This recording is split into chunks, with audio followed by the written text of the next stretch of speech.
ଦେଖନ୍ତୁ ନମ୍ରତାର ସହିତ ଯଦି ଉତ୍ତର ଦେବାକୁ ହୁଏ ମୁଁ ଏତେଟା କିଛି ଆଶାବାଦୀ ନୁହେଁ ଯେ ଭକ୍ତ ଦାସ ପିସିସି ପ୍ରେସିଡେଣ୍ଟ ହେଲେ କଂଗ୍ରେସର ବହୁତ କିଛି ଉନ୍ନତି ହେବ ଏବଂ କଂଗ୍ରେସ ପୁଣି ଥରେ ଲୋକପ୍ରିୟତା ହାସଲ କରିବ ସେଇ ପର୍ଯ୍ୟନ୍ତ ଯୋଉଥିରେ କି କ୍ଷମତାକୁ ଆସିପାରିବ।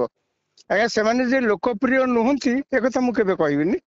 ଯୋଉମାନେ ନେତା ଅଛନ୍ତି ପବ୍ଲିକ ଲାଇଫରେ ଅଛନ୍ତି ସେମାନେ ତ ଲୋକପ୍ରିୟ ନିଶ୍ଚିତ, କିନ୍ତୁ ସେମାନଙ୍କର ସାମଗ୍ରିକ ଲୋକପ୍ରିୟତା ଯୋଉଟା କି ଦଳକୁ ସବୁବେଳେ ଲାଭବାନ ନିର୍ବାଚନ ଜିତିବାରେ କଂଗ୍ରେସର ସେ ସ୍ଥିତି ଏ ପର୍ଯ୍ୟନ୍ତ ଆସିନାହିଁ। ସେଇଥିଲାଗି ଆପଣ ଦେଖିବେ କଂଗ୍ରେସ ହାଇକମାଣ୍ଡ ଏ ପର୍ଯ୍ୟନ୍ତ ଅନେକ ଲୋକଙ୍କୁ ପିସିସି ପ୍ରେସିଡେଣ୍ଟ ଭାବରେ ନିଯୁକ୍ତି ଦେଲେଣି, କିନ୍ତୁ କଂଗ୍ରେସର ଯୋଉ ଭାଗ୍ୟ ପରିବର୍ତ୍ତନ ଟିକେ ବି କିଛି ଦେଖାଯାଉ ନାହିଁ। ଏଇଥରକ ନିର୍ବାଚନରେ ସିନା 2024 ନିର୍ବାଚନରେ କଂଗ୍ରେସ କିଛି ମାତ୍ରାଧିକ ଟିକେ ଅଧିକା ପାଇଛି, ନହେଲେ ସେମିତି ଦେଖିବାକୁ ଗଲେ କଂଗ୍ରେସ ଗୋଟେ ନିର୍ବାଚନ ଜିତି କ୍ଷମତାକୁ ଆସିବ ଏଇ ସ୍ଥିତି କଂଗ୍ରେସରେ ଆଜି ପର୍ଯ୍ୟନ୍ତ ଆସିନି। ଏବଂ ଭକ୍ତ ଦାସ ସିଏ ଦେଖନ୍ତୁ ଭକ୍ତ ଦାସ ହେଲେ ବି ସେଥିରେ ବହୁତ କିଛି ଗୋଟେ ପରିବର୍ତ୍ତନ ହବ ଏକଥା ମୁଁ ଆଶା କରିପାରୁନାହିଁ। କାହିଁକି ତାର କାରଣ ନିର୍ଦ୍ଦିଷ୍ଟ କାରଣ ଅଛି।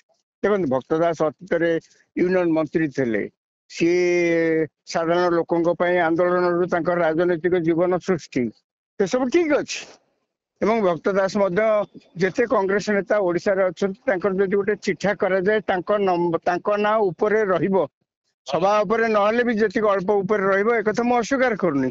କିନ୍ତୁ ଭକ୍ତ ଦାସ ଏ ପର୍ଯ୍ୟନ୍ତ ପିସିସି ପ୍ରେସିଡେଣ୍ଟ ହେଇ ଦଳକୁ ନିର୍ବାଚନରେ ଜିତେଇକିରି କ୍ଷମତାକୁ ଆଣିପାରିବାର ଶକ୍ତି ଏ ପର୍ଯ୍ୟନ୍ତ ତାଙ୍କର ହେଇନାହିଁ। ବୟସ ମଧ୍ୟ ତାଙ୍କର ଅନେକ ହେଲାଣି, ସିଏ ଆଉ ତାଙ୍କୁ ଜଣେ ଯୁବ ନେତା ବୋଲି ମଧ୍ୟ କୁହାଯାଇ ପାରିବ ନାହିଁ। କଂଗ୍ରେସର ଅବସ୍ଥା ଆପଣ ଦେଖନ୍ତୁ, ବହୁତ ଲୋକଙ୍କୁ ସେମାନେ ଆ ଭିତରେ ଟ୍ରାଏ କଲେଣି। ତାର କାରଣ ହଉଛି କଂଗ୍ରେସର ଦୟନୀୟ ଅବସ୍ଥାର ଏକମାତ୍ର କାରଣ ହଉଛି କଂଗ୍ରେସ କୌଣସି ନୂଆ ଲୋକଙ୍କୁ ଆଣୁନି ଦଳ ଭିତରେ।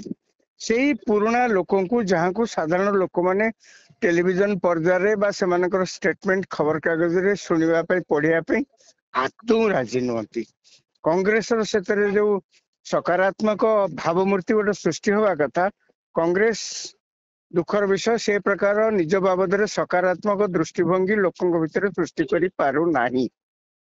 ତେଣୁ ସେଇଥିଲାଗି ମୁଁ ପ୍ରଥମେ ଯେତେବେଳେ ଆପଣ ପ୍ରଶ୍ନ ପଚାରିଲେ ଯେ ଭକ୍ତ ଦାସ ପିସିସି ପ୍ରେସିଡେଣ୍ଟ ହେଲେ କଂଗ୍ରେସର କଣ ସୁବିଧା ହବ କି ନ ହବ, ଦେଖନ୍ତୁ କଂଗ୍ରେସର ଭାଗ୍ୟ ଉଦୟ ହବ ବୋଲିକିରି ମୁଁ ଆଶାବାଦୀ ନୁହେଁ।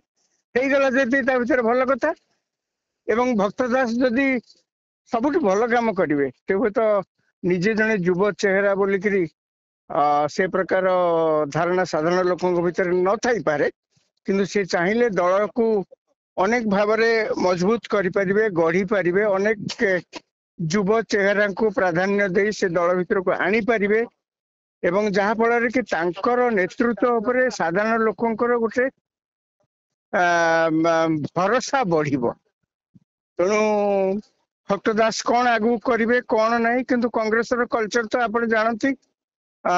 ମାନେ 2 ଦିନ ହେଇନଥିବ ପିସିସି ପ୍ରେସିଡେଣ୍ଟ ଆପଏଣ୍ଟମେଣ୍ଟର, ତାପରେ ଯାଇକିରି ସେମାନେ ଆଉ ଗୋଟେ ଗୋଷ୍ଠୀ ଯାଇକିରି ଦିଲ୍ଲୀରେ ଲବି କରିବେ ହାଇକମାଣ୍ଡଙ୍କ ପାଖରେ।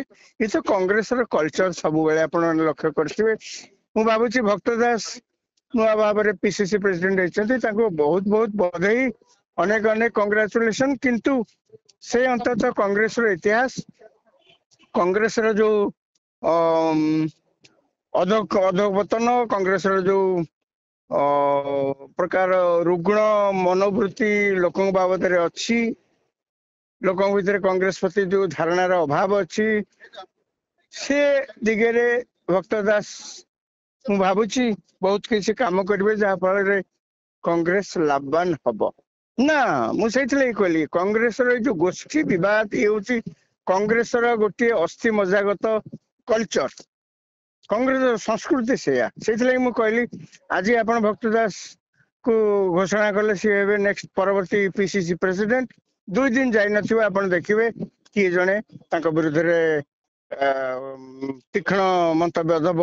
ଆଉ କିଛି ଦିନ ଯାଇଥିବେ, ମାସକ ଭିତରେ ଦେଖିବେ ତାଙ୍କରି ଦଳର କୌଣସି ଗୋଷ୍ଠୀ ଯାଇକିରି दिल्ली रे हाइकमांड पाखे कांग्रेस हाइकमांड पाखे लबी करेंगे ये जहाँ को अपॉइंटमेंट कले से भल लोक नुहति या करना से करना इत्यादि इत्यादि कांग्रेस से जो गोष्ठी कंदल ओडिशा राजनीति सी एक सिनोनिमस हो गलानी तेणु कांग्रेस से गोष्ठी कंदल कांग्रेस वाला ही आरंभ करते प्रथम गोष्ठी कंदल राजनैतिक दल से सब कथा बहुत दिन धरी कांग्रेस तो क्षमतार थिला ना से जाए दी दिन जाई न हाइकमांड पाखे अभियोग करेंगे ये ना से ना से ना जहाँफल कि तार गोटे कुप्रभाव सब कांग्रेस समर्थक पड़ी था कांग्रेस ता द्वारा बहुत क्षतिग्रस्त हुए।